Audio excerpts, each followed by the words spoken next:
Então, hoje é 27 de junho, nossa 19ª reunião. É, esse slide foi da reunião passada, então, só para lembrar vocês que a gente viu alguns conceitos, né, e a questão da distribuição no tempo desses personagens e desses materiais, né, que vocês já tinham pedido, e aí eu coloquei aqui. Nós terminamos, não, isso aqui foram reflexões do dia 13 sobre o capítulo Elazar, Lázaro e Yohanan João. Algumas questões que foram colocadas por vocês e que eu achei que mereciam algum comentário. Eu vou só dar uma lida para lembrar o que foi e qualquer coisa a gente conversa aqui. Houve vários comentários sobre a história do despertar de Lázaro depois de 3 dias numa tumba, que faz entender que existiu um rito de iniciação.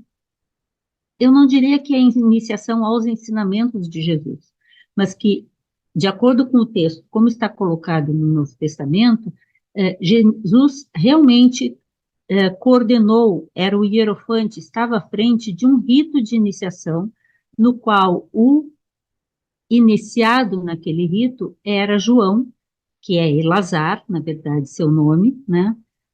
Que a partir daquele momento ele passa a ser chamado de João, Yohanan, né? E quem escreveu disse: sobre isso não encontrei um paralelo com qualquer tipo de rito iniciático, seja nos essênios ou em outros textos que estudamos. Não, isso não está, que eu saiba, não está nos essênios. Eu também nunca vi nos manuscritos do Mar Morto. No entanto, esse tipo de tradição, né, de prática, de ficar 3 dias na tumba, né, 3 dias morto, né, e depois renascer ao terceiro dia, isso existe referência em alguns textos das tradições egípcias, por isso que a gente sempre se reporta para lá, né.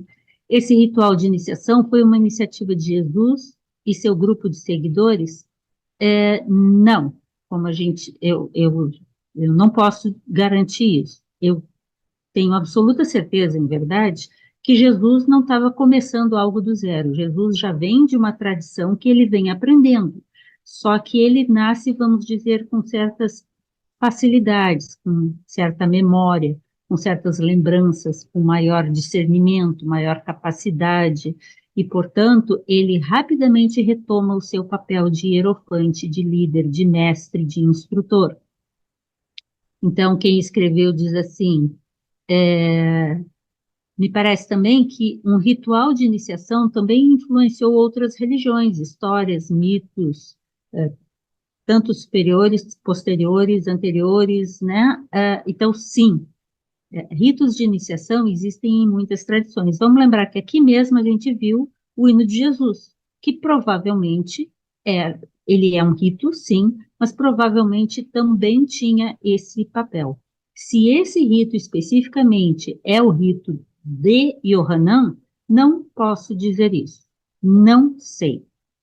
Porque muitos desses personagens, desses sábios ao longo da história, passam por diferentes ritos, não um rito, mas diferentes ritos. E muitas vezes essas várias etapas, que não sei como é, mas em geral nas tradições diz que tem uma iniciação, depois tem uma outra, depois tem uma outra, tem uma etapa, tem outra, tem outra. Essas etapas não são todas de uma vez só. Elas vão sendo gradativamente conquistadas, né? Então, eu não sei, não tenho referência sobre qual foi esta e se esta diz respeito ao título de Yohanan, mas o fato é que sim, João entra na tradição dos batistas, né, que é a tradição dos Yohanan, tá?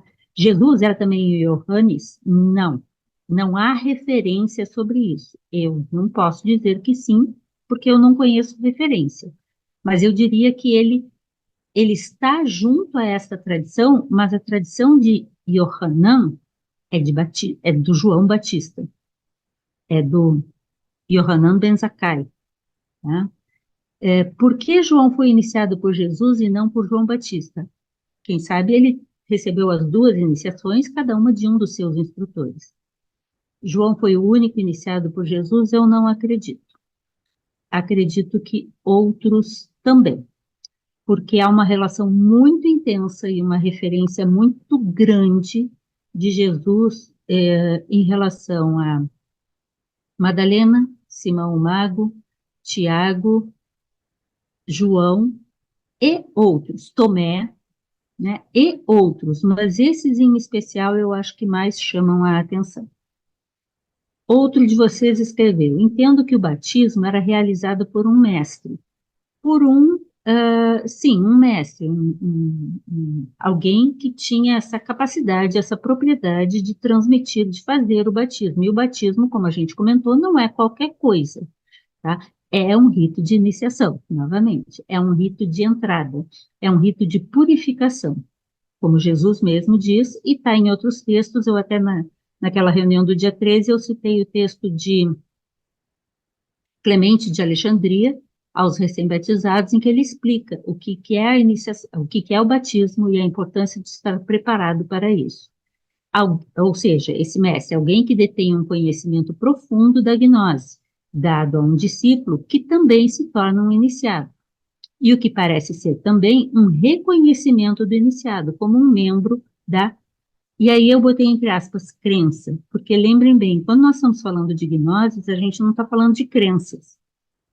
A gente está falando de percepções aprofundadas de um conhecimento que é introjetado, vivenciado, ou ele é apenas um conhecimento epistemológico, epistêmico, né? Que é saber coisas, que é diferente dessa versão gnóstica, né? Que é um conhecimento que é vivencial, que sabe porque fala por si mesmo.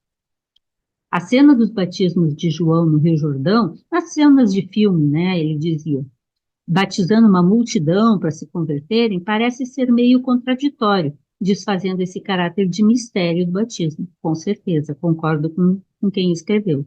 Estaria aí um relato real ou apenas uma invenção? Invenção dos filmes. E no caso de ser real, como interpretar esses batismos de João? Não, não dá para interpretar. É claro que, por exemplo, eu defendo, acho uma boa ideia, fazer uma encenação de batismo, no sentido de sugerir, orientar, estimular uma busca de purificação, dizer que isso existe, mas não é realmente o rito do batismo. Ritos de batismo no plano físico, com presença de um sacerdote, acredito não ser assim o verdadeiro batismo. Lembram que no Novo Testamento, inclusive, aparece a pomba, né? Aparece uma pomba quanto do batismo. Então, assim, tem todo um outro elemento aí junto, tá bom? Penso que o sacramento do casamento, essa foi outra colocação, o sacramento do casamento é uma representação simbólica e muito distante do simbolismo da câmara nupcial, onde a noiva recebe o noivo, sim. Né? E esse está sendo um tema de discussão no grupo do Viveka, com a Alaia. Né? Exatamente, o matrimônio indissolúvel é esse aqui, da câmara nupcial. O matrimônio entre um homem e uma mulher, no seu sentido físico, né, ou qualquer outra reunião de duas pessoas que assumem uma relação, né, não é essa mesma câmara nupcial, não é a isso que o gnosticismo se refere. E cuidado, não tem nada a ver, essa tradição não tem nada a ver com sexo. Sexo não tem nenhum problema, mas cada um no seu lugar. Tá? A câmara nupcial e o simbolismo do sacramento do casamento, esse casamento sagrado não tem nada a ver com a relação.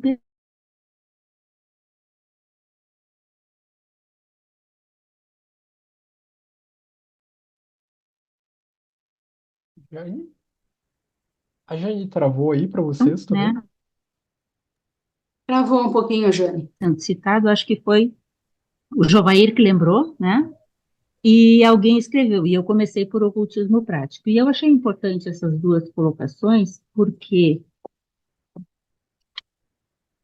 nesse livrinho da Pensamento tem os dois livros, o Ocultismo Prático e As Origens do Ritual na Igreja e na Maçonaria, eu gostei muito de lê-los, acho muito bons.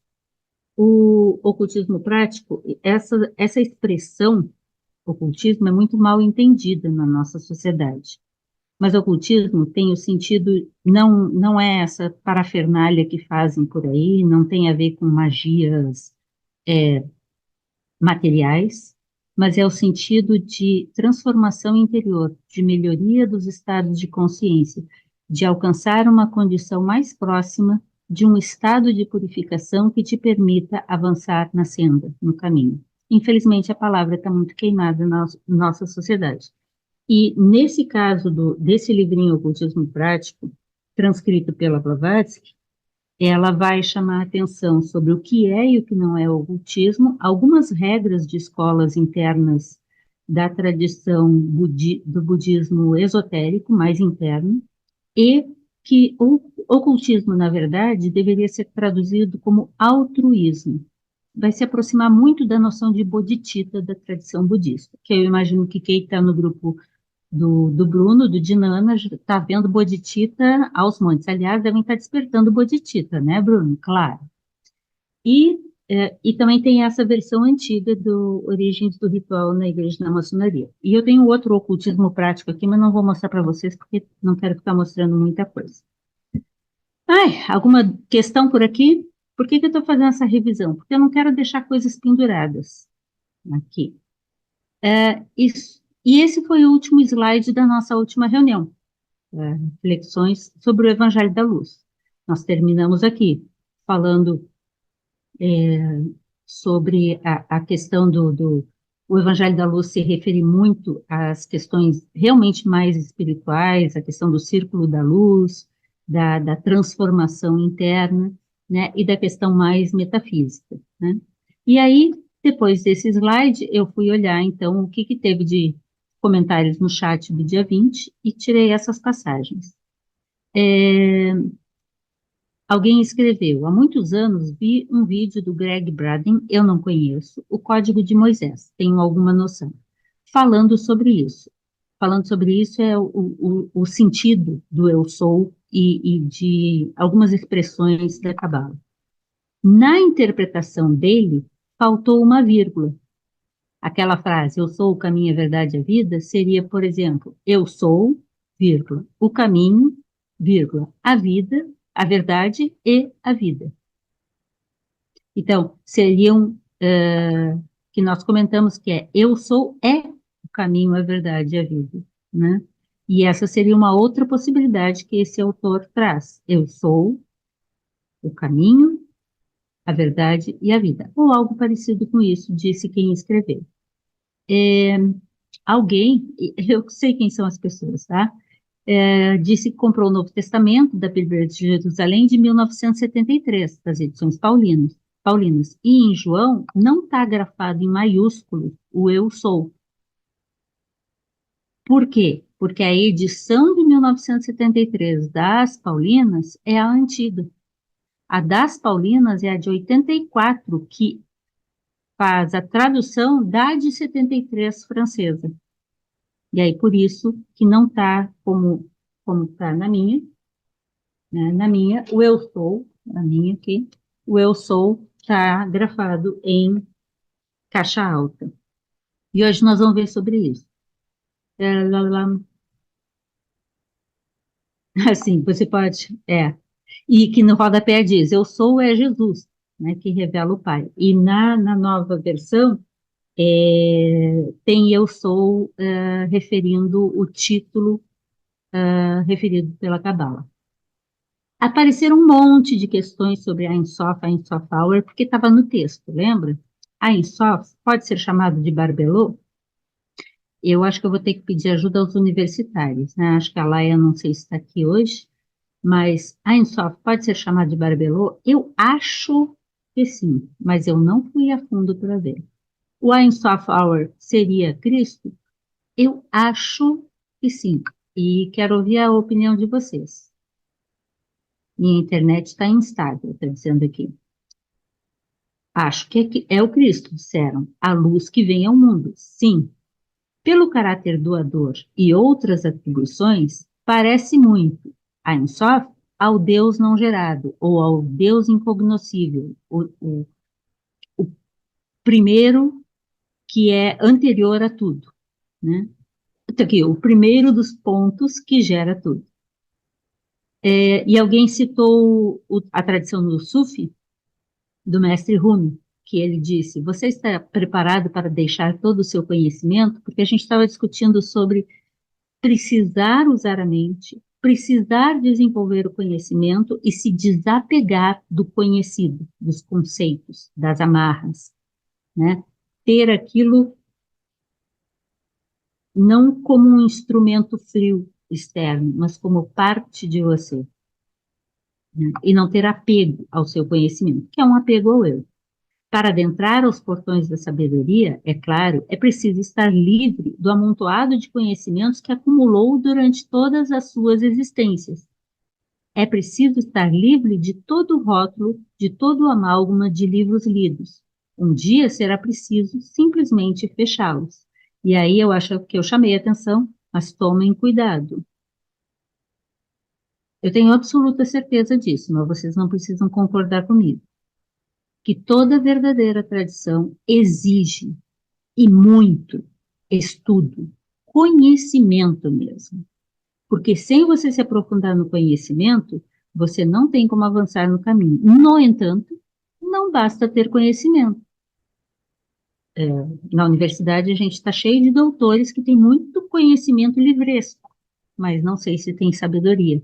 Então, a sabedoria é essa transformação interna em que a sua percepção do uso desse conhecimento se torna real, se torna aqui e agora, se torna presente, se torna presença, se torna manifestação daquilo que precisa ser feito, né?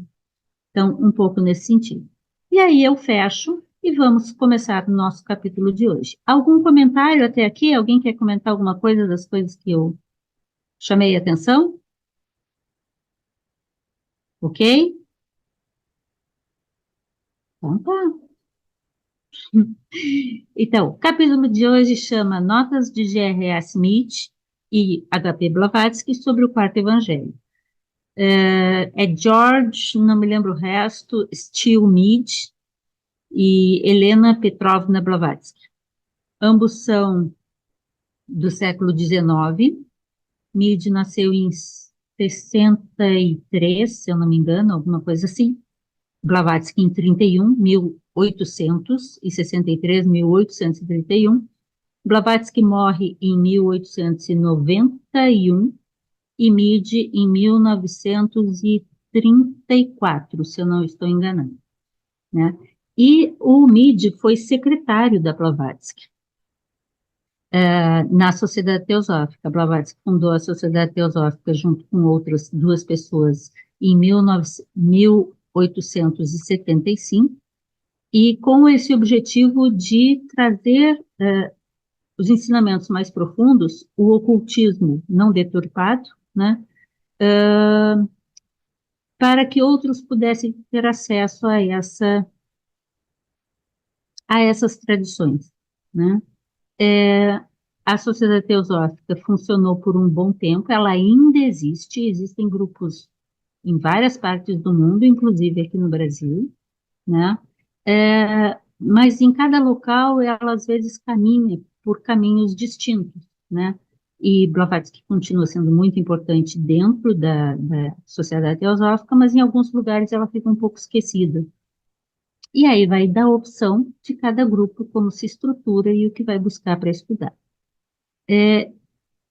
Mead foi secretário da Blavatsky desde que ele entrou lá na ST.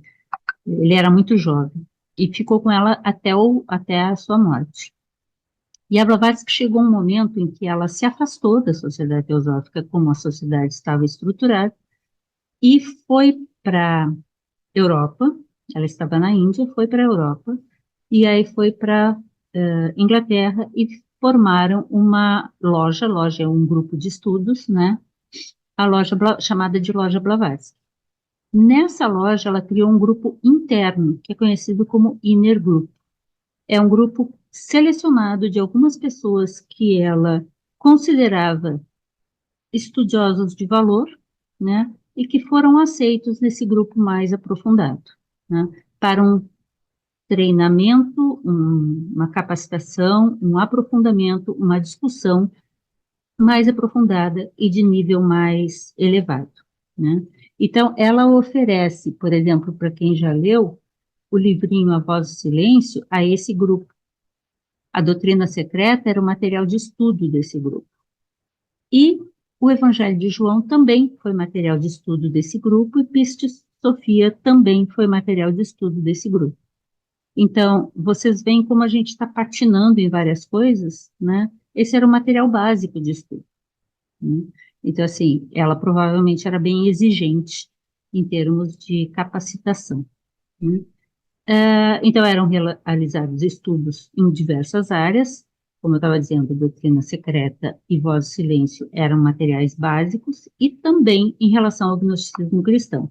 E ela refere, o meu não está aqui, ela refere que a coleção Isis Sem Véu, que é a coleção Doutrina Secreta dela, é mais conhecida. É a maior obra, peça de literatura que ela escreveu, a Doutrina Secreta, que tem uma base muito mais oriental, indiana. E Isis Sem Véu tem uma base tem Oriente, mas tem Oriente Médio bastante, né? Tem tradições ali do Egito, relatadas da Babilônia e é, cristãs, principalmente o volume 3 de Isis Sem Véu. Eu estava com o meu, não sei onde é que eu larguei. Então, o Mid teria sido recomendado a ele, por Blavatsky, para que ele continuasse nos seus estudos e nas suas traduções a linha de ação que estava presente na obra Isis Sem Véu, em especial no volume, que em português é o volume 3. O que acontece? Esse sábado, o Alberto vai dar uma palestra sobre o MID, e ele vai contar essa história. Como é que o MID se tornou um mega especialista em resgatar. Quem foi que ouvi? A Yara, na reunião passada, que comentou isso, acho que foi a reunião passada. Eles não tinham Nag Hammadi, não tinham manuscritos do Mar Morto, e tinha muito pouca coisa dos maniqueus. No entanto, ele fez um trabalho de garimpagem assim enorme, porque Sofia, que é o Códice de Ascq, tinha sido descoberto em 1784, mais ou menos. O Bruce Codex é de 1786, se eu não me engano, que são os textos que vão dar origem à discussão que está registrada em Sofia, que é o Códice de Ascq. E o Códice de Bruce é o que está sendo revisado agora por nós. Provavelmente é muito possível que ele seja o próximo livro a ser publicado pela editora. São os livros de Eo e o Apocalipse Científico. E aí, em 1800 e não me lembro quanto, também é descoberto o Códice de Berlim, que são 4 textos, que são claramente textos gnósticos também, né? O Apócrifo de João, o Evangelho de Madalena, que é o Evangelho de Maria, né? O Sofia de Jesus do Cristo e mais um livro atribuído a Pedro. E aí, só em 1900 é que a gente tem a descoberta de Nag Hammadi, manuscritos do Mar Morto e essa questão toda. E quando chega, então, no século XX, nos 1900, Mead, com alguns outros autores, já tinham preparado esse material, com o pouco material que existia. Então, aqui tem uma capa da Essembel, volume 3, em português. Em português são 4 volumes, no original são 2 volumes. E a Doutrina Secreta, esse aqui é o volume 1, em português são 6 volumes, sendo os 4 primeiros correspondentes aos 2 volumes oficiais da Doutrina Secreta, e os 2 últimos, o volume 5 e 6, em português, são um agregado de outros materiais que Blavatsky tinha escrito, e inclusive eu recomendo que a parte final do volume 6 diz respeito a estudos do Inner Group de Blavatsky, né? Então, a primeira tradução de Sofia ao inglês é feita por Mead, depois de descoberto, né? E tem os comentários de Blavatsky e a Sofia, que foram editados por Mead, que estão dentro desse contexto do que Blavatsky sugeriu a ele que ele se especializasse nessa área. Em fevereiro de 1893, o Mead, que era o editor da revista criada por Blavatsky em Londres, que era a revista Lucifer, editou um longo e admirável artigo com os comentários de Blavatsky ao Quarto Evangelho. Esses comentários feitos à luz da filosofia teosófica, da filosofia esotérica teosófica. E no preâmbulo desse conjunto de artigos que ela faz, o Mead escreve, esses artigos todos depois foram publicados nos Collateral Writings por Boris Dizirkov, né? Nesses livrinhos aqui, ó. São só 14 volumes, assim, com os escritos, tá?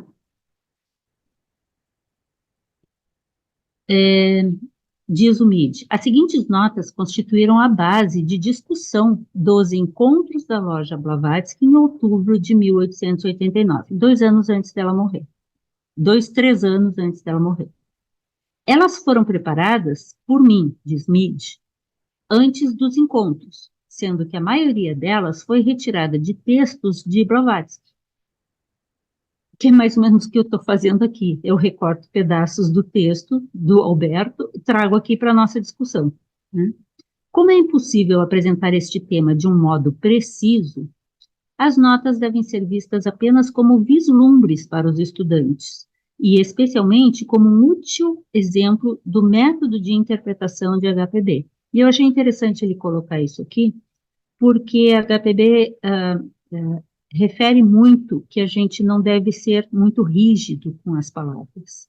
Tem que entender, mas não é aquilo que a gente falava antes, se apegar às terminologias, aos termos, e ficar tudo muito amarrado demais, mas deve compreender o mais profundo possível. E agora eu vou começar mesmo as passagens. Ah, não, aqui tem só mais esse pedacinho. Então, o artigo foi incluído, como eu disse, pelo Boris Dizirkov, no volume 11 do Collateral Writings, né, aqui. E sobre este tema, há um outro importante artigo de Blavatsky intitulado O Caráter Esotérico dos Evangelhos. Eu procurei aqui em casa e não achei. A gente tem esse livro, existe em português, mas a edição é literalmente do século passado. 1991, 84, alguma coisa assim. É do tempo do nascimento da Lai, tá? É um texto muito interessante, o caráter esotérico dos evangelhos. Então, se alguém quer conhecer um pouquinho mais, é muito interessante mesmo, tá? Eu realmente recomendo. E eu não encontrei aqui, mas quando eu encontrar, eu trago para vocês. Tem essa edição em português que eu conheci, é da editora Emus, se eu não me engano, tá? Mas ela está fora de edição há muito tempo. Juntos, Blavatsky e Mead procuraram indicar, no final do século XIX, uma nova linha de estudos sobre o quarto evangelho e, de uma forma geral, sobre os evangelhos, e assim aprofundar, iluminando passagens com os princípios da abordagem presente, por exemplo, na sua filosofia esotérica. E aí eu botei a foto porque eu comentei na reunião passada. Quem quer estudar um pouco mais de doutrina secreta e esses textos, eu sugiro ler isso aqui primeiro, porque aqui ela vai explicar o que é filosofia esotérica. É só uma sugestão, né? Na verdade, tem a ver com uma postura em relação a esses ensinamentos. E é isso que eu acho muito interessante, tem a ver com o trabalho que a gente faz no Lux. Na sequência, alguns fragmentos centrais do artigo alguns fragmentos que mais mostram essa conexão Lázaro-João. Lázaro-João com uma tradição de sabedoria que vai muito além do olhar teológico ortodoxo, do olhar tradicional que a gente tem na literatura ortodoxa. São citadas e comentadas passagens do Evangelho, nesse artigo da Blavatsky e do Mead, com atenção especial ao prólogo, ao proêmio, né, fazendo uma interpretação à luz da filosofia esotérica da tradição sabedoria. E isso é apenas a parte 1 e parte 2 do artigo, que foi publicado em 1893. Tá? Uma nota do Alberto que eu achei importante trazer. Esse artigo, ele tem muito mais do que essas poucas passagens que ele citou aqui. E eu realmente olhei o artigo aqui. É enorme, é bem grande, tem muita coisa. Eu não li tudo, eu só li esses pedaços que estão aqui resumidos, traduzidos e resumidos, para tentar entender melhor o que é que está ali. Em geral, Blavatsky não é simples de ler. Ela não é uma boa escritora no sentido de saber redigir bem os textos. Há aspectos mais gerais do Evangelho nesse artigo. O artigo merece ser estudado com atenção por aqueles que almejam um entendimento das profundezas da tradição joanina. E eu acho que aqui, isso, vai começar o primeiro destaque. Até aqui, alguém quer fazer algum comentário? Estão tão silenciosos hoje. Ok, tá bom. Ah, é porque o Bruno está aqui hoje. Eu queria fazer uma pergunta, Jane. Eu acho que devia ter dito para ninguém falar, né? Tô brincando, vai. Está me ouvindo? Tô te ouvindo. A respeito da palavra esotérica, eu não sei bem assim, com a colocação, né? O que seria esse esoterismo? Que bom que você pergunta, porque para mim já faz tão parte da fala normal que eu acabo esquecendo. Existem duas palavras que dizem respeito a esse estado de onde provém aquela filosofia, aquele ensinamento. Esotérico, com S, significa interno, significa de dentro, significa do âmago, significa um aspecto mais filosófico vinculado à luz interior. Enquanto que a palavra escrita com X, exotérico, tem relação com ensinamentos, posturas, recomendações, filosofias que falam sobre comportamentos externos, muitas das vezes baseados nesse ensinamento interno, esotérico, mas a filosofia esotérica, a filosofia interna, ela diz respeito a uma compreensão de mundo, a uma visão de mundo que entende o mundo não como um acaso, nem como uma simples conjunção de fatores materiais, mas como uma expressão de, várias das tradições colocam dessa forma, uma grande lei que a tudo coordena, a tudo rege e que provém ou é a expressão de uma força que não é independente de cada um de nós, está em todos nós, mas que é essa força una que a tudo conduz. Por isso, inclusive, que eu recomendo a leitura. Olha aqui, ó, é bem fininho. Nesse livrinho, ele foi escrito por um dos alunos da Blavatsky na época, John Brown, eu acho que é o nome dele, em que ele pergunta para Blavatsky, como é que a gente estuda a doutrina secreta? Lembra que eu te falei, Silvano? Que é muito complicado, vai virando página e vai lendo, tudo bem, mas dá um nó na cabeça, né? Por quê? E eu não acho que é por acaso, porque a gente encontra vários outros livros também escritos dessa forma. É necessário, diz a Blavatsky, você ter uma base, um background, uma visão de mundo que norteia a tua compreensão, que norteia a tua interpretação de tudo isso, baseada em verdades universais, naquilo que é comum a todas as verdadeiras tradições de mistérios, tradições esotéricas, nesse sentido, que provém de uma mesma, que provém daquilo que de fato é, desse todo absoluto, pura luz, que a tudo permeia, que em tudo está e que a tudo rege. que os muçulmanos vão chamar de Allah, que é a lei, que os cabalistas vão chamar de, esqueci a palavra agora, seria talvez o próprio Ein Sof, né? Que os gnósticos vão chamar de Cristo. Essa, na verdade, é antes disso, né? É o que vem antes de Cristo, é o pleroma, tá? Mas na Vedanta vai ser Brahman, né? Então, o primeiro princípio universal que vai ser falado aqui e que permeia toda essa ideia, e isso não é nem da Blavatsky e nem da Sociedade Teosófica, isso é, aspas, sabedoria universal. E isso a gente encontra em todas as verdadeiras grandes tradições, no sufismo, no taoísmo, né? Isso é essa, eu não gosto dessas palavras, mas verdade absoluta, esse todo, que a tudo permeia, em tudo está, dele tudo procede, a ele tudo retorna, e que é o princípio universal que a tudo semeia e tudo rege. Se nós perdermos de vista essa ideia, nós passamos a fazer um conglomerado de agregações de informações que às vezes perdem a linha, porque se somam e não se interpenetram.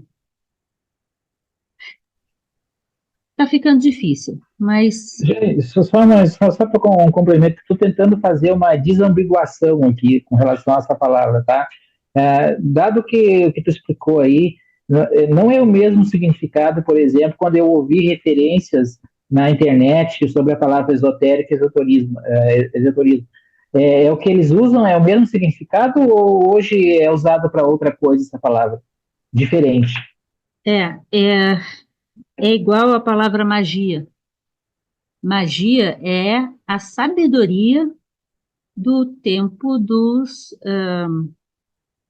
da Caldeia. Os grandes sábios da Caldeia eram os magos, os que visitaram Jesus no seu nascimento, né? São os magos. Mas magia virou feitiçaria, virou bobageria, né? Existe magia e existe magias. Filosofia esotérica é aquilo de mais interno que as tradições verdadeiras religiosas têm. No entanto, a palavra, igual à palavra ocultismo, tomou outros caminhos que realmente, eu já fui a várias lojas que a gente vai para comprar material esotérico, que não tem nada a ver com esotérico. É, né, incenso para purificar a alma, né, pomadinha para afastar os fantasmas. Isso não é esotérico, isso é parafernália, né, mas pega, né, assim como a palavra ocultismo verdadeira vai ser distorcida. Ocultismo vem de Gupta Vidya. Gupta Vidya é a sabedoria mais secreta, mais profunda que tem. Mas tradução da tradução da tradução e vai tomando outros caminhos. Então a gente tem que não se apegar às palavras, mas tentar perceber internamente aquilo que de fato faz sentido para aquilo que eu busco. Eu busco ser melhor e viver melhor para o mundo, no sentido de ajudar o mundo. Então, eu não posso pensar em coisas que dividem, e sim em coisas que explicam a relação entre todos. Então, estou falando de mim, claro, né? Então, para mim, filosofia esotérica interessa, mas isso, não o esoterismo, que é o que você está falando, sim, né? O esoterismo de vamos fazer uma dança, todo mundo de mãozinha dada, e é um culto esotérico. Pode até estar baseado em alguma coisa que tenha a sua razão de ser, mas o verdadeiramente esotérico não é vendido, não é falado, não é dado por aí, é vivenciado, né? Então, óbvio que para ser uma pessoa conduzindo um trabalho esotérico, esse sujeito tem que ser um iniciado, esse sujeito tem que ser, de fato, esotérico. Ou seja, ele não vai vender e pedir likes, tá? Porque que não faz nenhum sentido. Isso é contrário ao que se propõe a tradição da filosofia esotérica. Estou falando demais, não me mandaram calar a boca. Dá para andar mais ou menos por aí, Silvano? Entende que é Perfeito, delicado. perfeito.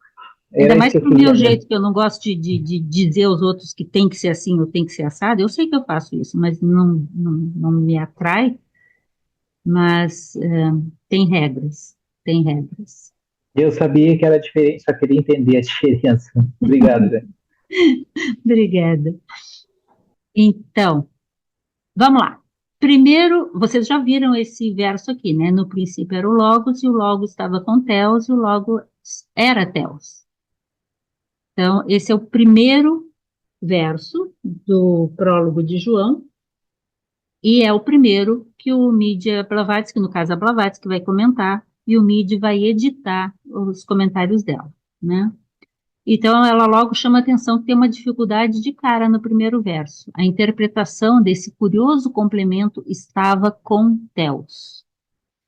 E qual é a questão aqui? Aí eu fui olhar no original, tá? No inglês dela, no inglês do Mid, no caso, né? Ela escrevia em inglês também. E ela coloca as palavras em grego, e o meu domínio de grego é zero, né? Então, mas aí ela vai explicando cada uma, e por isso que eu coloquei algumas referências a mais aqui. Então, o estava com Theos foi traduzido, então, com Deus, com Theos, mas a palavra utilizada na tradução tem esse sentido de comparado com, não é hostilidade no sentido de brigando, mas de ser separado de Deus, é algo com mais algo.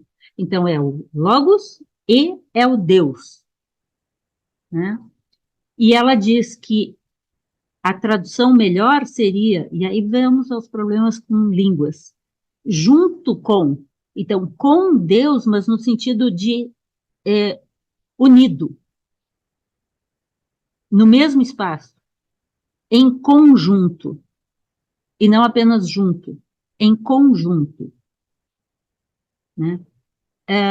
A Bíblia Vulgata era a Bíblia mais utilizada antes da Bíblia mais nova, né? E ela era, a chamada Vulgata, ela era a tradução original do Jerônimo, tá? Que quando o Jerônimo, inclusive, está traduzindo, ele escreve para o Irineu e diz, olha, eu vou traduzir livremente essa parte aqui, porque parece que eles estão falando uma filosofia esotérica e eu não estou entendendo lhufas, então eu vou dar um jeitinho do meu jeito, né? Então, assim, essa carta de Jerônimo é bem conhecida. E assim a Vulgata foi traduzida, com algumas, como é comum acontecer, né, algumas passagens não tão claras para o tradutor, né? E realmente, tradução é um trabalho extremamente difícil, né? Então, essa Vulgata, né, era a Bíblia mais usada no final do século XIX e início do XX. Com a descoberta dos manuscritos do Mar Morto, houve essa necessidade de revisão do material já existente, né? Por exemplo, a Bíblia de Jerusalém, que foi editada pelo Devaux, que a gente já viu, e que é o arqueólogo-chefe e que foi o responsável por guardar todos os textos e estava à frente dessa equipe. E aí disse o Alberto, ele deve ter lido textos que o levaram a concluir que a tradução do Jerônimo, que é a Vulgata, não era a mais adequada, né? E eu sigo dizendo, foi traduzido com Deus. Ai, eu copiei de cima, desculpa, gente. Eu botei em cima e botei embaixo. Nesse sentido de alguma coisa que está junto, comparado com, e não que é junto no sentido de conjunto, reunido, né? O termo com Deus, então, diz a Blavatsky, não é justificado, porque a palavra utilizada não serve para isso. Alguma coisa é afirmada sobre o Logos em relação a Deus, a Theos, e tal afirmação difere consideravelmente de o Logos era Deus, que é a próxima linha. O que ela está chamando a atenção é que não dá para dizer como foi traduzido. Logos estava com Deus e o Logos era Deus, na forma como está traduzido. Diz ela, Isso nos dá liberdade para indicar uma interpretação filosófica para a frase. O logos era a divindade, Theos, significa que o primeiro logos, ou o logos não manifesto, ou o logos não manifesto, é essencialmente o mesmo que o Theos, que na tradição indiana vedantina vai ser chamado de Parabrahman, no hinduísmo também, né? Seria o Parabrahman, o primeiro de tudo. E aí ela vai vir com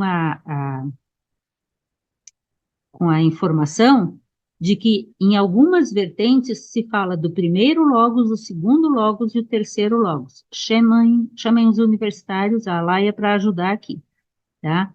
Que são os três logos, né? Literalmente, para Brahman, significa além de Brahma. Brahma é o terceiro aspecto da trindade, né? É um dos três aspectos da trindade hinduísta. Então, é Brahman, ou o absoluto, ou o todo, ou o aquilo, muitas vezes traduzido como o aquilo, tá? Fala, Ana Paula. Boa noite, licença. Jane, o meu contemplar não é esclarecer pelos universitários, porque eu não sei esclarecer nesse sentido ainda. Mas é saber se a senhora pode contemplar, ou alguém do grupo, essa questão dessa hierarquia que o texto da Blavatsky ela vem trazendo do Logos. A senhora nos trouxe hoje que a gente lê até a página 57. Aí eu não tinha visto ainda, eu fui até a 59. Até a Ele vai... 59, ela ainda vai falar novamente dessa hierarquia, desse logos, que quando eu comecei a observar, eu não soube distinguir, porque no texto tradicional que a gente tem de João, ele não apresenta essa hierarquia. Não estou duvidando da E tu viste Blavatsky. que ela, inclusive, faz um questionamento sobre isso numa das passagens, né? Que falta mostrar que existe essa hierarquia, segundo ela. Eu fiquei me perguntando assim, se ela coloca como primeiro, eu só vi até, prestei atenção, primeiro, segundo e terceiro. Isso. E aí eu fiquei me perguntando se esse logos, ele ia se desenvolvendo a cada degrau, vamos dizer assim. Aí eu não...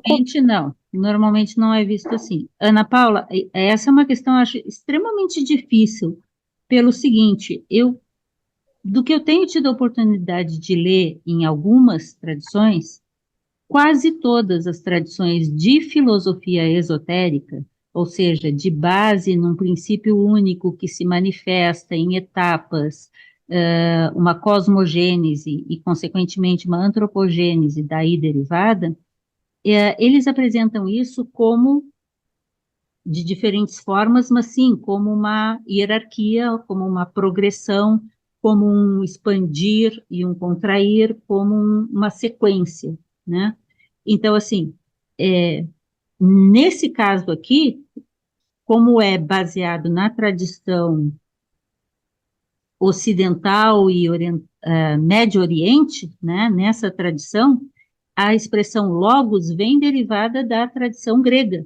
A tradição helênica dá muita base para a tradição cristã, né? Então, na tradição helênica se vê isso, primeiro, segundo e terceiro logos, e disso a Blavatsky se apropriou para comentar. Mas veja que ela vai fazer uma comparação do primeiro logos como sendo esse mais elevado, que seria talvez, tá? Comparável ao Ain, que a gente viu antes. Talvez, tá? Eu não tenho certeza disso, mas para Brahman é o Ain, da tradição cabala, né? Então, assim, ou se aproxima de, né? Porque se a gente ficar tentando estratificar tudo fixamente, a gente acaba tropeçando nas palavras e não flui, no sentido de entender a fluência desse movimento desse conhecimento, e não o conhecimento como informações estanques, né? Então, é uma forma de apresentar, mas quase todas as filosofias e tradições religiosas que eu tenho observado como parecendo ser verdadeiras, no sentido de derivadas de um sentido realmente religioso, né, elas apresentam quase sempre esse escalonamento. Inclusive, por isso eu muito citei aqui, e o Silvano que está lendo o Proêmio da Doutrina Secreta, não é, Silvano? Lá ela fala disso demais, né, mostrando que tem esses mesmos escalonamentos em diferentes tradições. Eu vou continuar pensando aqui, Jane, porque mais na frente ela vai dizer assim, licença, viu? Ela diz que o terceiro logos, o segundo logos e o primeiro logos, ainda que os três logos sejam um só. Uhum, uhum. Aí eu, Você já leu o Uno de Plotino? claro que não, Jane. É por isso que fica difícil, assim, de haver uma compreensão mais ajustada, né? Mas Porque me nesse caso, entenda, me entenda, eu não quero dizer, até porque eu não sou uma pessoa que conhece tanto assim, que tudo está baseado em saber dizer essas coisas. Não é isso. Mas sem pelo menos conhecer em parte esses pensamentos, esses conceitos, muitas vezes fica difícil a gente entender a continuidade disso. Veja, é uma interpretação desse material. Não quer dizer que essa é a única e que essa é a certa. No entanto, o que nos tem parecido é que, e eu acho que o Silvano disse isso de certa forma na última reunião, que parece que quando a gente vai conhecendo outras vertentes de background, outras vertentes de como estruturar a nossa mente para pensar essas coisas, começa a ficar mais fácil, não mais difícil, porque parece que as coisas vão se encaixando melhor. Parece que há uma coerência entre as expressões das instâncias de Dzian, do livro de Zenitá, do livro da abordagem da Cabala, da abordagem da Vedanta, e assim vai. Começa a ficar interessante porque você vê que às vezes muda o local, muda o nome, muda a forma, em termos de detalhes, mas a coisa em si, ela é coerente. Como eu sempre digo isso, né? Se somos uma única humanidade num único mundo, não tem como as coisas reais serem diferentes. Elas podem ter outros nomes, mas a coisa em si tem que ser semelhante. O Bruno vai sim, explicar para a senhora. gente, Ana Paula. Tu vai ver. Gratidão. Obrigada.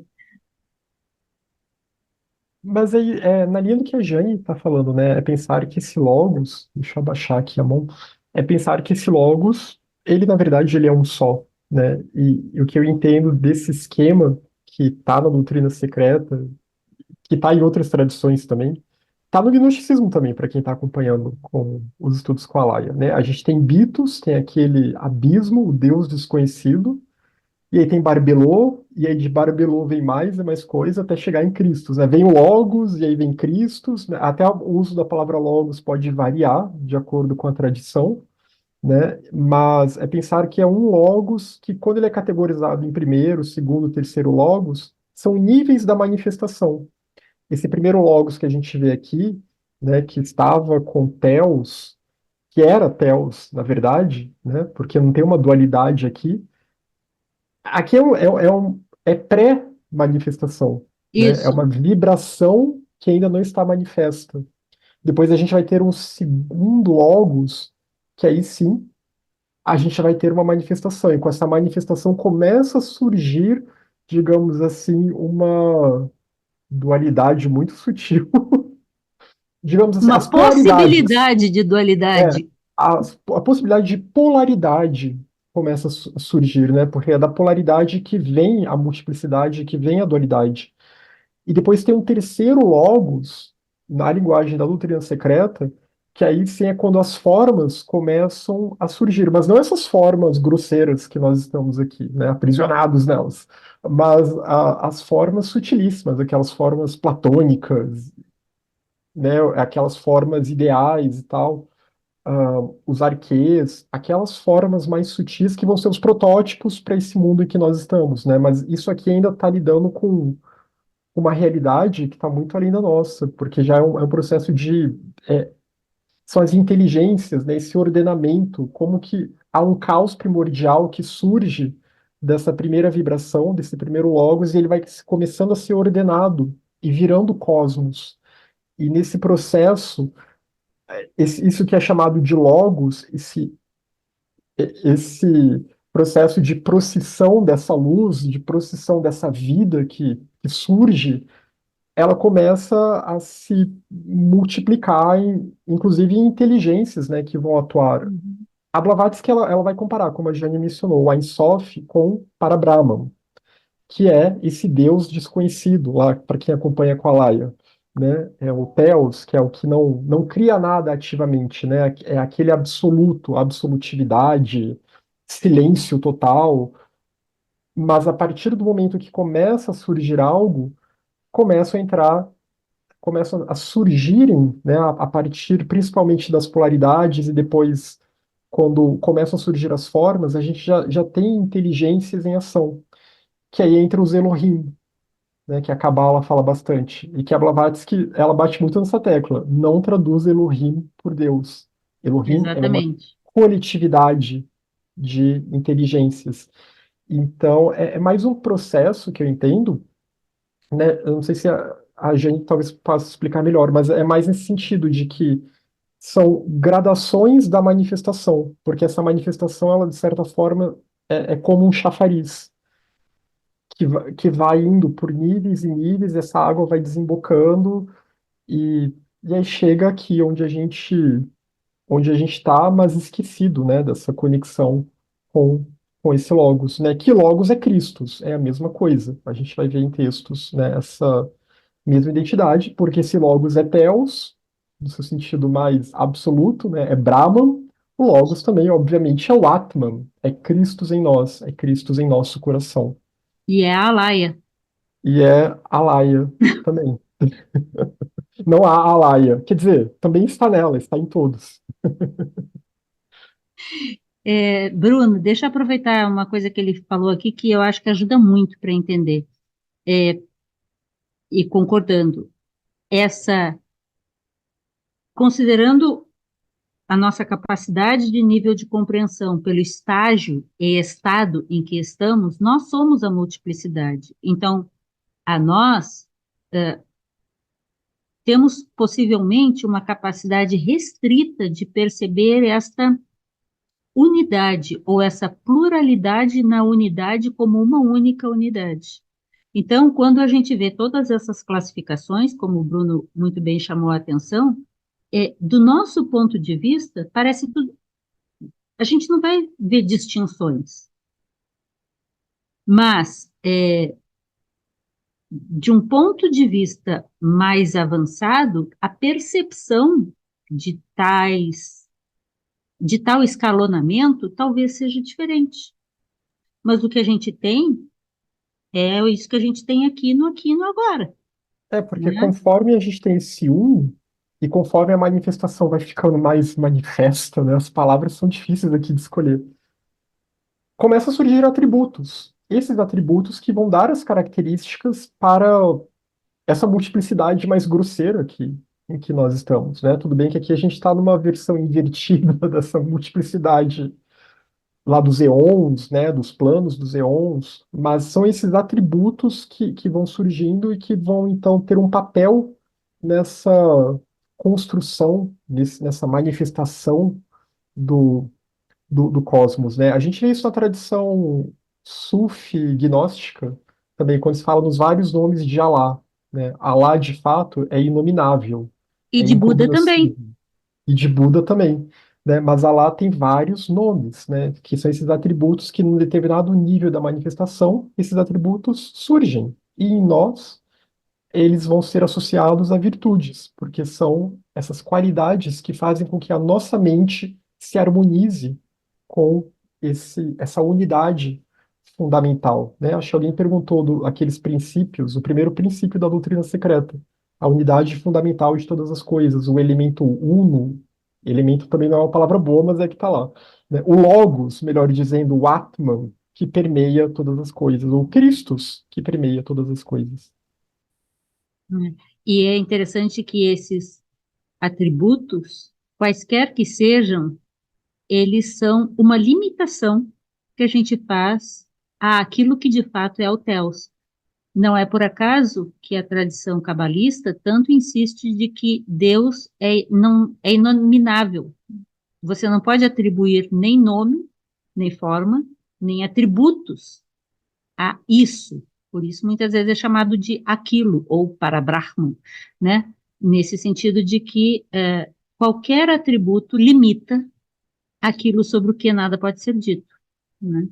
Então, eu acho muito interessante. Esse é o primeiro princípio para você pensar, entre aspas, esotericamente, o ensinamento. É não se apegar a nomes e formas, a coisas estanques e nem a uma escadinha como se fosse assim, depois assim, depois assim, depois assim. Do nosso ponto de vista, pode parecer uma escada, mas não são detalhes recortados, é um fluxo contínuo. Estou tentando. Silvano, explica aí para gente. Exatamente. Quando vi o Bruno levantar a mão, ele disse, pô, agora roubou minha fala, que eu ia falar que eu sabia que o Bruno ia responder, né? Mas aí justamente eu queria trazer um texto do Proêmio, das páginas de uns anais pré-históricos, da Blavatsky, Doutrina Secreta, e ela diz bem assim, ó, no parágrafo, ó, esse algo que a especulação ocidental presentemente desconhece é chamado foate pelos ocultistas. É a ponte por meio da qual as ideias existentes no pensamento divino passam a imprimir-se sobre a substância cósmica como leis da natureza. Então ela está dando esse sentido de emanação, né? Que vai de um ponto, como é que eu vou dizer assim, que vai se materializando, né? De uma coisa não material que vai se condensando, vai se juntando. E aí ela diz assim, ó, o seguinte resumo dará ao leitor uma noção mais clara. Aí ela fala o absoluto, o Parabrahma dos Vedantinos, né? A realidade una. Aí tem mais coisa, mas eu vou pular. O primeiro logos, o impessoal, em filosofia, o não manifestado, o logos percursor. O segundo logos, o espírito, a matéria, e aí eu já percebi que quando ela fala o espírito, matéria e vida, já é uma construção já para a parte física, já é uma condensação, né? Já está num terceiro nível, né? E o quarto nível seria o terceiro logos, que é a ideação cósmica ou a inteligência, a alma universal do mundo, o número cósmico da matéria. Aí a palavra matéria, o cosmos, já começa a aparecer como uma realização do que nós já temos hoje. Então, eu entendi que essa emanação do Uno, ela vai se solidificando até chegar aonde nós estamos, até chegarmos ao nível de consciência, né? Ela está falando aqui numa inteligência. Ela vai dizer que não há matéria morta, né? O que existem são níveis de consciência diferenciados. Aí isso aí a gente vai ter na página 83 da Doutrina Secreta, mas ali é que eu estou lendo assim, muito, porque a gente não posso fazer uma palestra aqui, né? Mas está bem explicado ali o primeiro logos, o segundo, o terceiro, e está de acordo com o que o Bruno está falando. Está exatamente o que o Bruno disse nas palavras dele, mas está na teoria aqui também, né, do livro, que queria contribuir. É isso aí. Valeu, Silvano. A Sônia está dando risada ali. Ana Paula, obrigada, Silvano. Licença, só para agradecer, Jana. Se quiser, desculpa, Ana Paula, mas se quiser dar uma palestra, a gente agradece, Silvano. Só para agradecer, tá? Porque a maneira como o Bruno trouxe, Jane, deu para chegar a um entendimento melhor a linguagem, tá certo? Gratidão. Perfeito. Aí, pessoal, no canal da Alaia, no canal Viveca, acho que a maioria que talvez acompanhe o grupo mesmo na terça-feira, né? Mas muita gente acho que chegou mais em anos recentes. Mas se a gente voltar lá para reuniões de 2020, que estão no YouTube, ela trata muito dessa questão e daquele jeito que ela faz os esquemas, né?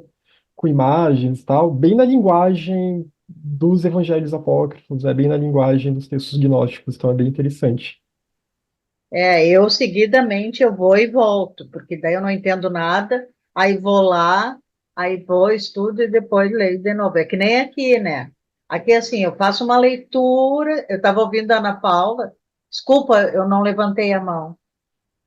Assim, eu estava ouvindo a Ana Paula, daí, assim, eu li, aí não entendo nada, entre aspas, né? Aí eu disse, não, vou esperar a aula, aí depois eu leio de novo, aí com uma outra compreensão. Mas com relação a esses níveis de consciência, né, ou níveis de logos, ou nível de, enfim, quando a gente falou em consciência, não lembro se foi o Bruno, se foi o Silvano, enfim, aí me veio muito Paulo Freire, assim, sabe, assim, quando ele fala dos níveis de consciência, da elevação do nível de consciência das pessoas, né, do ponto de vista daí da pedagogia, que não é a minha área, né, mas a gente acaba, né, quem trabalha com pessoas acaba estudando um pouco Paulo Freire, né, então, assim, me veio muito isso, quando a gente trabalha com comunidade, assim, tu parte de um nível básico, né? Não que tu saiba mais, mas que tu tá indo como um instrumento a mais. E aí essas pessoas, aí tu vai elevando o nível de consciência, né? Para a compreensão do trabalho, no fim, que se quer naquele momento. Com De as uma, pessoas, com as pessoas individualmente também, se tu está em atendimento, né? Tu vai elevando, por exemplo, se tu está fazendo uma terapia, pode chegar lá e, isso, isso e isso. Não, tem um nível que tu vai elevando e tu vai compreendendo. E a gente é assim, né? Daí a importância desses estudos. Eu acho muito importante isso a Jane falou, que quando a gente lê uma coisa aqui e outra ali, é interessante quando vai juntando isso, tão interessante assim, né? Aí tu vai, opa, isso está escrito lá, isso está lá, né? Mas, claro, locais sérios, coisas, né? Menos exotéricas e mais esotéricas. Aí começa a fazer muito sentido, é tão lindo quando as fichas começam, isso, cai tudo, assim, é muito lindo, né? Eu, eu pelo menos, sou concordo. Uhum. apaixonada, então, ele é tão lindo, parece que eu descobri sei lá o quê, né? Ah, Eu acho desculpa bom, aí, me atravessei aí, não, desculpa. eu acho bom essa tua ideia de falar da consciência, porque fazendo assim, bem plano, né? Tem gente que só tem consciência do seu umbigo, se é que tem. E por aí vai. À medida que vai se ampliando a tua percepção de que não é só o seu umbigo, nem só a sua casa, nem só a sua família, nem só a sua cidade, nem. E aí, de repente, você vê, caraca, eu sou o todo está em mim. A ideia do holos, né? Isso é uma questão de consciência que pode ser aplicada em diferentes níveis, em diferentes ambientes, né? E tem uma relação direta com uma relação direta prática, com essa questão de ampliar o nosso nível de consciência, abrangendo que nós somos limitados, porque presos à nossa limitada consciência. Quanto mais limitada está a minha consciência, a minha compreensão, a minha percepção, a minha visão, a minha flexibilidade mental, as minhas experiências, mais limitado será provavelmente a minha percepção como um todo. E como disse muito bem a Sônia, mas não vá procurar em tudo e qualquer lugar, porque você pode se contaminar muito mais do que melhorar a sua condição. Vai sair tão sujo que vai ter que ficar tomando banho até conseguir seguir o caminho de novo. Então, isso é bem interessante. E para ilustrar, essa primeira frase que a gente estava vendo, é, acredito que vocês saibam, o que a gente conhece como Bíblia, Velho Testamento, é no século IV AC, quando foi, se eu acho que foi, que são mais ou menos essas datas, quando foi gerada, foi criada, foi reescrito, foram reescritos os textos, né, a chamada Bíblia dos 70 e toda essa história, dizem alguns textos que haviam 4 Gênesis diferentes, por exemplo, e que as frases neles não são iguais. E eu já ouvi falar bastante de uma versão em que a primeira linha do prólogo de João diz: no princípio, os Elohim criaram. É outra coisa. Então, voltamos àquela questão de tradução, de versão, de cópia. Então, assim, é tentar, como diz o Alberto, surfar, né? Entrar na onda, mas não se afogar, mas tentar entender o que está por trás, porque não é as palavras o que mais importa, mas a transformação que aquilo pode gerar. Então, o que que importa disso que a gente está vendo? Que essa força, que é o Logos, que é o Cristo em nós, presente em cada um de nós, é a própria expressão do divino, dos Elohim, que são as forças criadoras, ou de Telos, ou do todo, ou do Parabrahman, ou do e tudo, né? Do Tathagata Garba, porque na tradição budista a gente vai encontrar essa mesma coisa, com outras palavras, com outros mitos, com outras formas de conduzir. Mas a questão importante é a gente compreender o princípio. E ele vai entrar agora na discussão, eu acho que é da palavra princípio aqui traduzido. Porque, vou até passar logo, não é aqui ainda, mas ele vai, quando entrar na questão do princípio, eu acho muito interessante, porque princípio tanto pode ser o começo no sentido tempo, como pode ser um princípio universal. Então, o que é que foi traduzido aqui, né? Então, continua Blavatsky agora comentando, o Logos estava no princípio com Telos.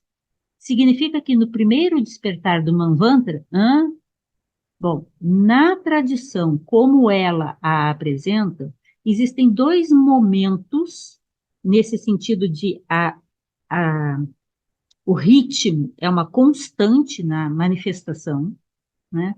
Ora está manifesto, ora está adormecido, ora está manifesto, ora está adormecido. A nossa vida, ora a gente está, aspas, vivo aqui no mundo, ora a gente está do outro lado hibernando, né? O dia, ora é noite, ora é dia, ora é noite. E assim os ciclos, ela diz, o Silvano está estudando, ele me corrige se eu estiver errada, que o outro princípio universal é a questão do ciclo. Tudo se manifesta por ciclos, né?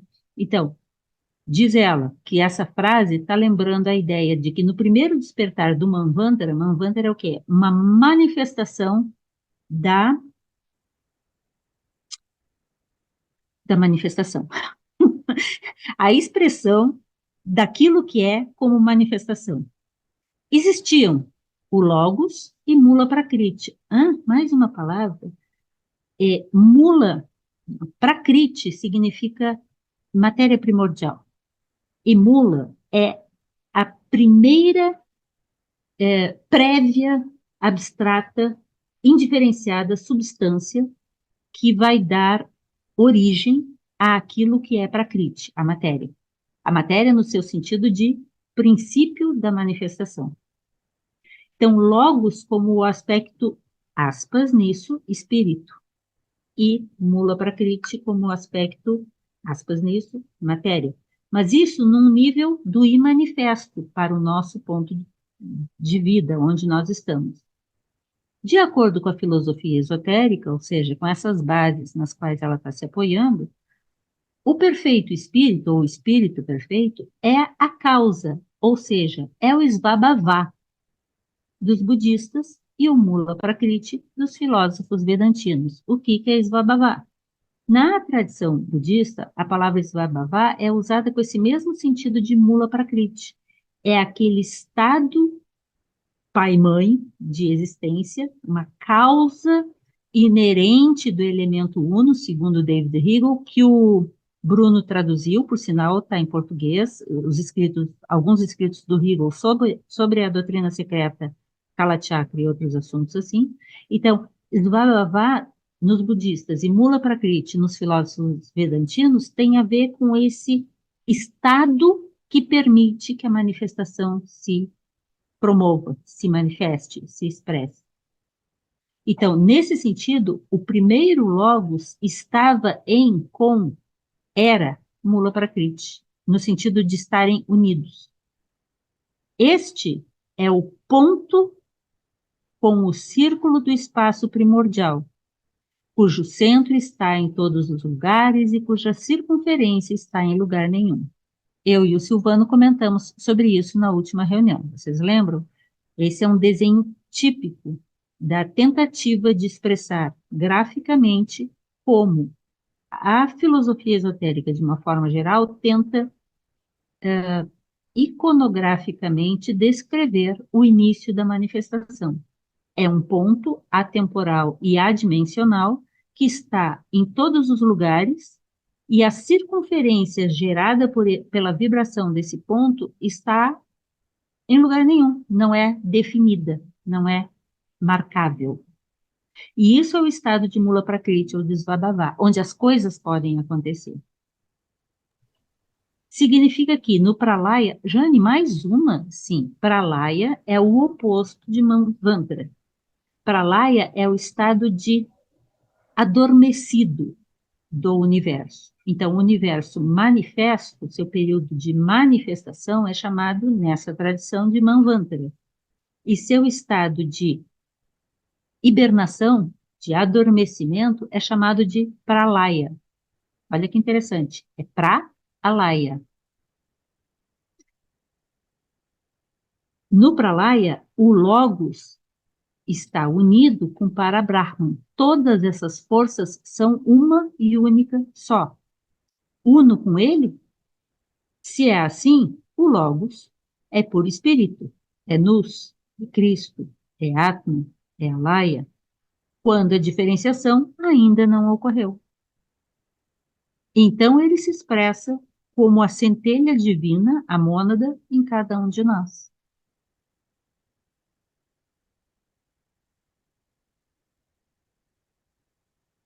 Falta pouco. Todas as coisas foram feitas ou existem por meio do Logos. E sem ele, o Logos, nenhuma coisa, nada, veio à existência. Ai, como as palavras são... Bruno, como é difícil usar palavras, né? A gente vai ser pego em qualquer coisinha. O termo, entre aspas, todas as coisas, é usado para distinguir de cosmos, no versículo 10 do prólogo de João. Cosmos é usado pelos filósofos para significar o universo organizado ou ordenado. Cosmos é ordenação, em distinção ao caos. Caos não é, é não organizado, mas não é bagunça, como a gente usa. Caos é o estado anterior à manifestação do universo. Ele precede, mesmo não existindo tempo, porque o tempo nessa condição não existe. O caos antecede o cosmos. É o espaço desse vazio absoluto. Pleno, prenhe, cheio, mas nada manifesto, nada organizado. Pura energia sem ser coisa nenhuma. Não há nada para justificar, segundo a Blavatsky, a tradução todas as coisas foram feitas por ele. O verbo que está ali colocado, e ela coloca em grego, não significa fazer, mas significa tornar-se. Ou seja, todas as coisas foram tornadas tais por meio dele, Logos. A ideia fundamental é por meio de. E isso mostraria que todas as coisas foram feitas através ou por meio de o Logos. Então, comparando com os três primeiros versos do primeiro capítulo do Gênesis, observamos uma total omissão do vazio ou caos, nesse caso. E isso é uma razão adicional porque a palavra princípio, colocada como início, deveria ser considerada cuidadosamente, ou seja, vamos refletir sobre isso. Seria princípio no sentido de começo, ou poderia ser princípio no sentido de ser caos, o espaço absoluto e vazio, no qual tudo irá se organizar e tornar cosmos. Conseguem me entender? Ou pelo menos começar a entender um pouquinho? Se é que eu posso estar correto? O Logos era a vida, e a vida era a luz dos homens. Inclusive, eu fiz uma correção nessa passagem, porque na nova versão, proveniente pós-manuscrito do Mar Morto, não é o Logos era a luz dos homens. Existe a opção, o Logos é a luz dos homens. Para mim faz mais sentido, para eu, Jânio, né? E também que ilumina a todos vindos a este mundo. Então, vida, e a Blavatsky chama atenção, quem está no grupo da Laia vai encontrar aqui a referência, Zon, ou Zoe, lembra? A filha de Eva é Zoe, que é a vida. Difere da manifestação objetiva, uma vez que ela, a vida, Zoe, está no Logos, ou é inerente ao Logos, ou é inerente ao Logos. É parte, mas não é independente. E não é emanada através ou por meio dele. Isso pode ser tomado como um poder do Logos, a vida. Mas o Logos do terceiro verso, aqui vem aquela confusão que a Ana Paula estava chamando a atenção. Confusão não. A mim, quanto mais eu leio isso, mais me parece que faltam pedaços do texto. O Logos do terceiro verso não é o mesmo Logos do primeiro verso. Essencialmente, em essência, ou na eternidade, no caos, eles são o mesmo, mas no tempo e espaço, eles são diferentes estados de emanação, que é aquilo que eu estava comentando há pouco, a partir da fala do Bruno. Quando a gente refere uma multiplicidade, nesses eons mais elevados, tal multiplicidade não existe como a gente entende multiplicidade, mas são apenas expressões pensamentais que a gente usa para tentar explicar coisas que são, eu não vou dizer que é inexplicável, mas assim, da minha limitação, não tão explicável, né? Fala, Silvano. Silvano vai me salvar aqui. A última linha aqui, Silvano, peraí. Assim, ó. Na doutrina secreta, ó, esse Logos é chamado de segundo ou de terceiro Logos. Os luminosos filhos da aurora do Manvantara, ou seja, as forças luminosas do nascer da aurora, né, do alvorecer do Manvantara, ou os construtores, que é uma hierarquia setenária, que, por sinal, é a palavra que é usada para falar sobre Elohim. Elohim são os construtores, na tradição da Cabala. Desculpa, Silvano. Então, Jane, eu estou entendendo que a gente está falando de uma cosmogonia, mas todas essas palavras aí que a gente está estudando no livro da Gnose de João, e citando o Mide, elas estão todas juntas no capítulo do preâmbulo ali, né?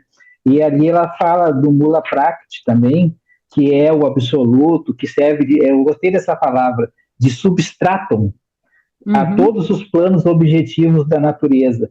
Quando ela fala que é uma substância pré-cósmica, né? É o substrato da matéria. E lá no meio desse capítulo, ela fala assim, ó, abre colchetes, pontinho, pontinho, né? Os diversos veículos em que essa consciência se individualiza e chega ao eu, né? Então, está bem dentro daquilo que o Bruno já falou, que nós estamos conversando, que o Mula Prakti é essa matéria primordial, esse substratum, e o Logos é esse processo que nem tu falou antes, de vários níveis de conscientização, né? De chegada dessa vida e dessa consciência aqui na multiplicidade, onde nós somos parte dessa multiplicidade. Exato, e que essa consciência, quanto mais ela vai se adensando, ela vai se materializando, e digamos assim que a materialização final dessa consciência é o meu eu, né? O meu ego, né? Aí dentro do ego entra tudo aquilo que a gente já sabe sobre a dualidade, aquela coisa toda, né? Então, ela começa falando do absoluto e vai evoluindo para os três logos. Então, eu só queria assinalar isso aí, porque eu entendi que é essa cosmogonia, mas que não é uma cosmogonia do universo em si, mas também da nossa concepção, da nossa consciência como ser humano. E se a gente conseguir fazer esse paralelo e entender isso perfeitamente, a gente vai poder voltar ao princípio e ver a nossa verdadeira origem e de repente compreender esse Cristo em nós, né? O Atman, né, que está em nós, nesse sentido aí. Eu acho que Perfeito, perfeito. E do que você está falando, olha só, a gente já ouviu falar de uma máxima que diz assim acima, assim abaixo. Então, quando a gente. exato. A Essa é cruz de outra luz máxima das filosofias esotéricas. é a cruz de luz. A cosmogonia se reflete, a cosmogênese se reflete como funcionamento na nossa antropogênese. Nós Uhum, somos um reflexo uhum, daqueles princípios.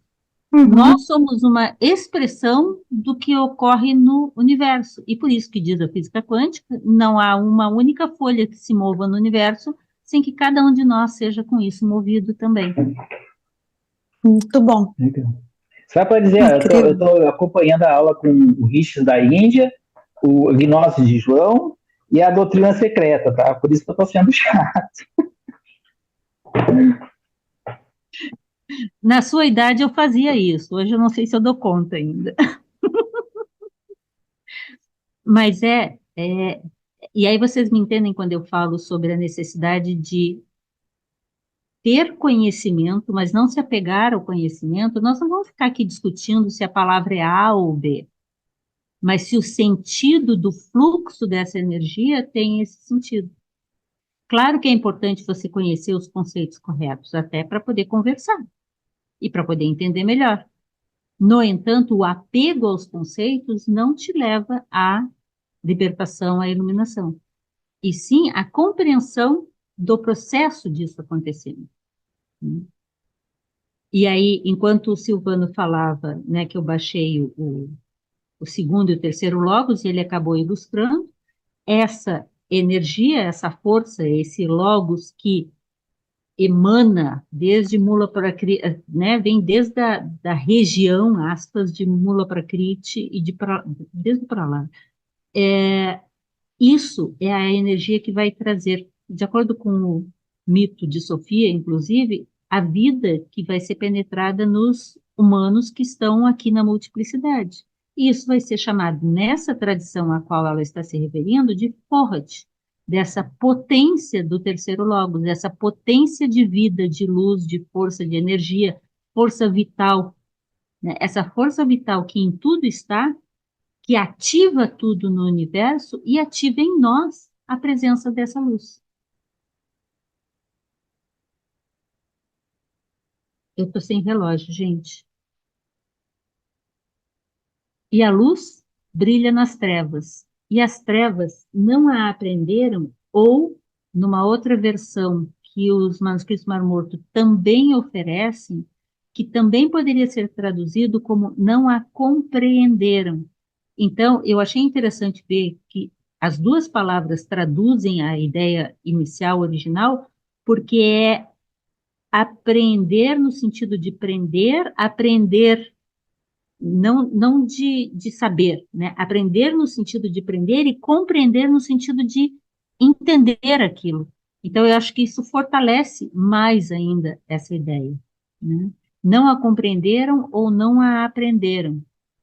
Na doutrina secreta, é importante entender que essas trevas, e nas tradições da filosofia esotérica de uma forma geral, que são a escuridão, elas são tomadas como sendo sinônimo de puro espírito e luz, tipificando a matéria primordial. Do ponto de vista da matéria primordial, não há diferença.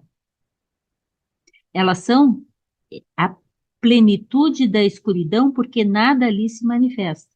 Nesse sentido. Trevas, em sua base metafísica, é luz subjetiva e absoluta, enquanto que a luz é meramente uma massa de sombras, que não pode ser eterna e é apenas maia, e maia aqui no sentido de manifestação, no sentido de, não, quer dizer, de aparência, no sentido de aparência. Essa passagem não ficou nada clara para mim.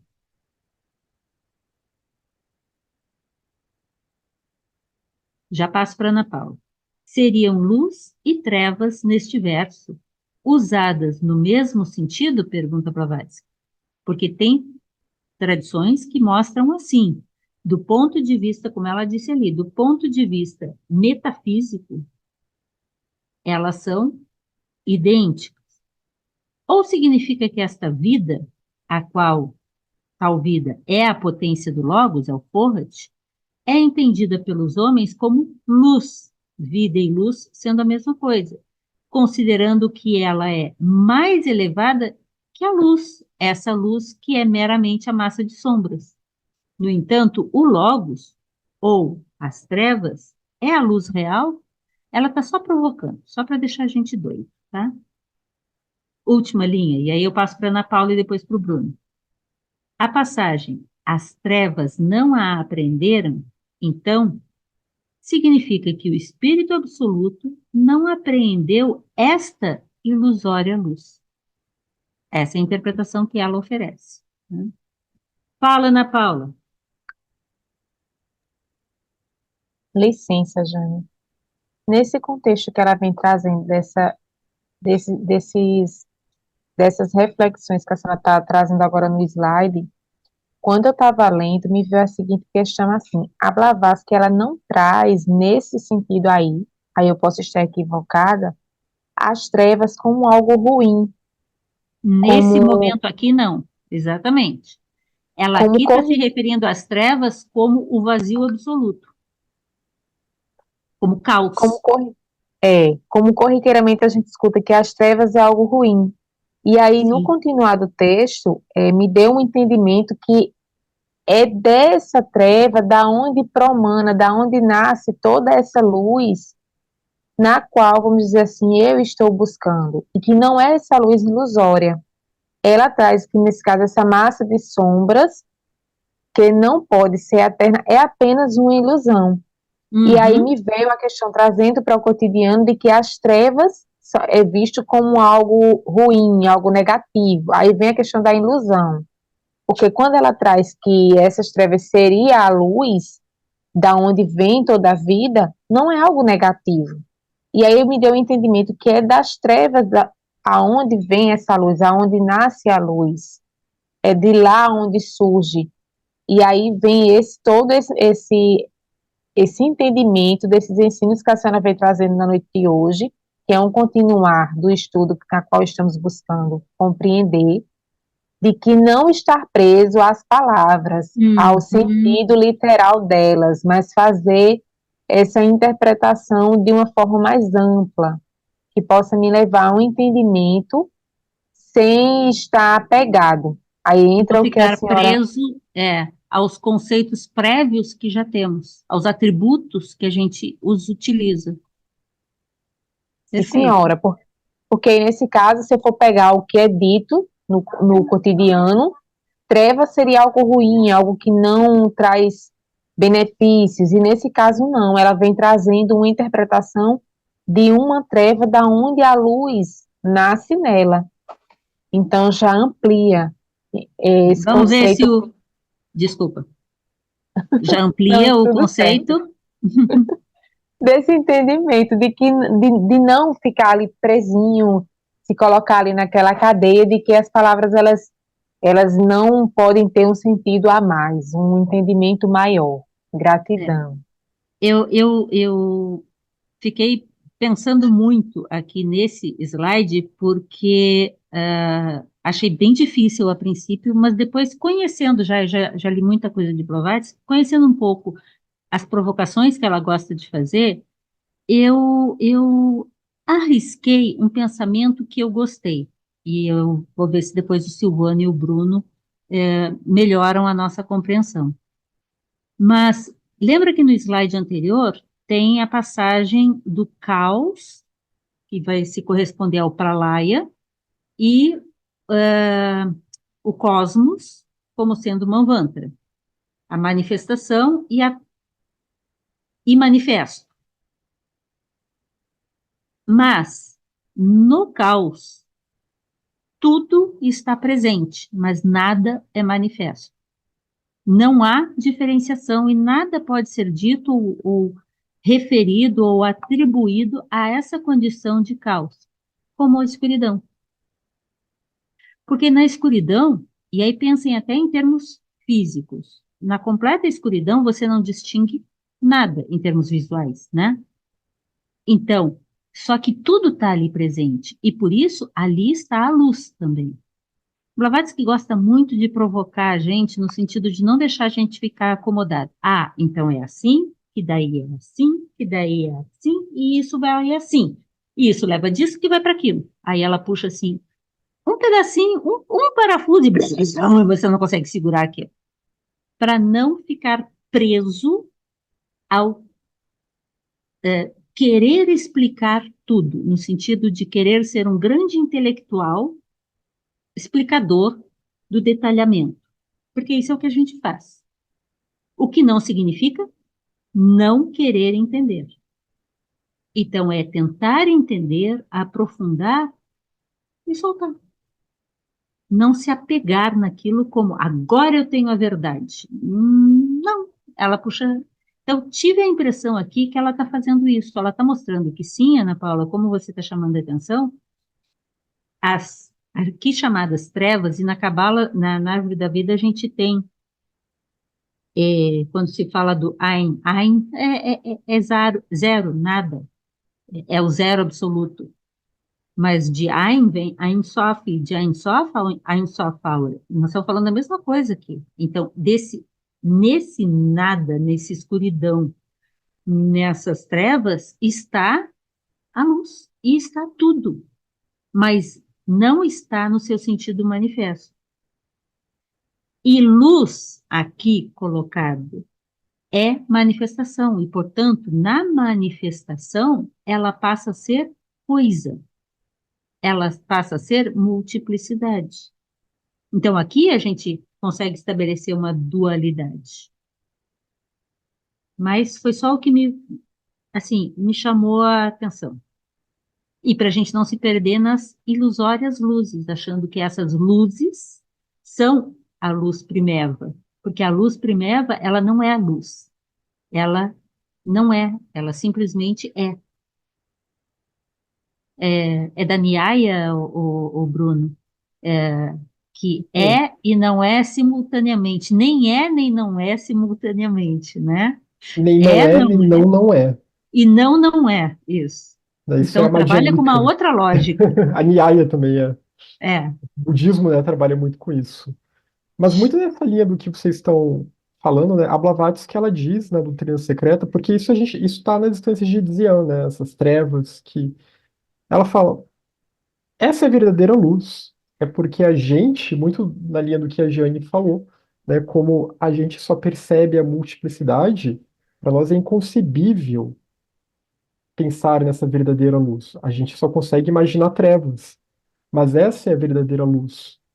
Já a luz que a gente vê já é um produto de Svabhavá, um produto, né, que a gente volta lá para Mula Prakriti, aí vem toda a manifestação, vem o Logos manifesto que se manifesta via Mula Prakriti, né? Essa luz manifesta, ela é também matéria, matéria indestrutível, substância indestrutível, né? Não estou falando de matéria só no nível grosseiro, vulgar da coisa. Mas então, mas essas trevas, então, elas seriam realmente a luz no seu estado mais. Estado não, seria a luz de fato, mas que está além da nossa compreensão, porque ela está e manifesta.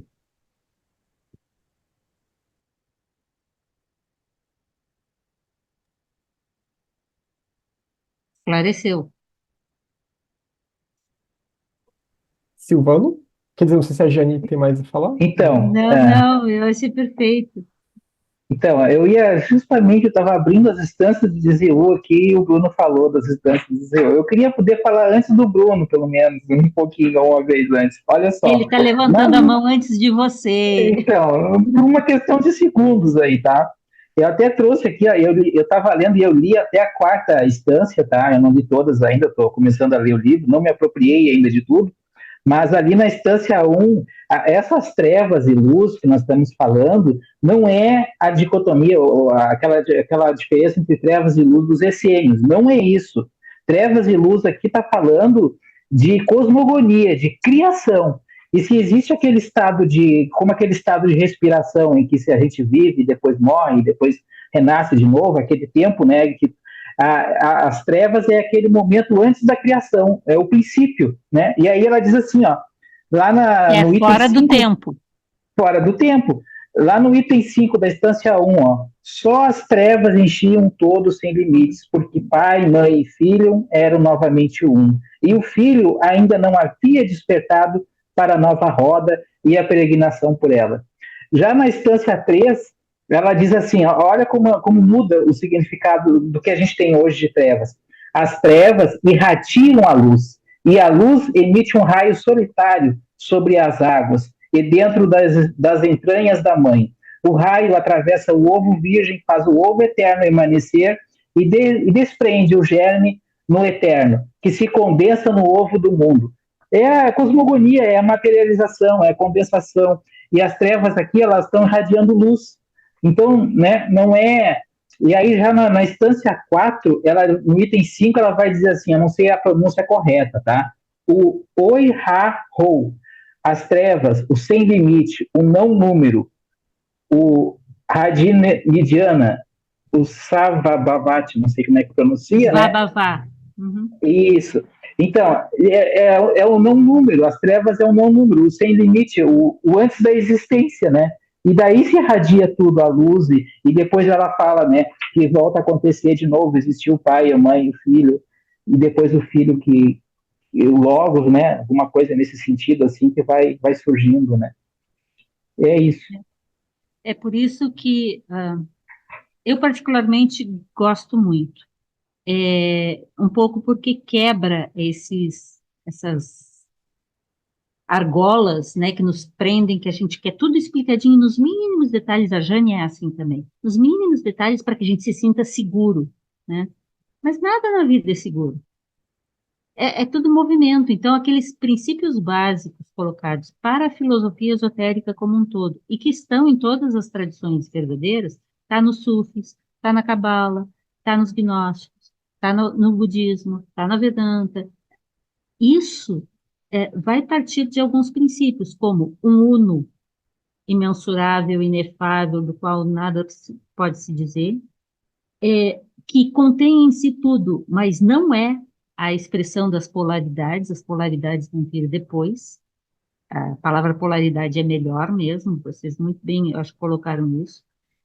Vai falar sobre a duração, que existe uma duração permanente, contínua, mas que se expressa e se manifesta por meio de ciclos. Então, tem o ciclo do dia e da noite, da vida e da morte, Manvantara e Pralaya e tudo mais. São muitos os ciclos. Da expressão de que esse logos, essa vida, esse forrat, esse expanda na tradição do shivaísmo, está presente em tudo. Não existe matéria morta no universo, porque tudo contém essa energia para poder estar vivo, para poder estar manifesto.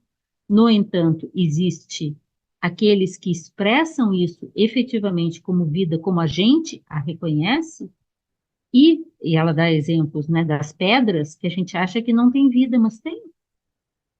Só que é num nível tão inconsciente, tão mínimo, tão de pouco movimento, que a gente não é capaz de perceber. E aí vem, e eu gosto muito disso junto, o respeito a tudo, até as pedras. Dizem que as pedras dão sermões, né? Então, aprender a ouvir também. Desculpa, Jovair. Obrigada. Oi, falou comigo. Então, estou vendo, há uma obra do mercado, nem está mais editada, da pensamento chamado Compêndio de Teosofia. E o autor é o Sr. Levi-Bitter, um autor bem contestado. Mas, para simplificar e entender, eu achei interessante quando ele coloca isso.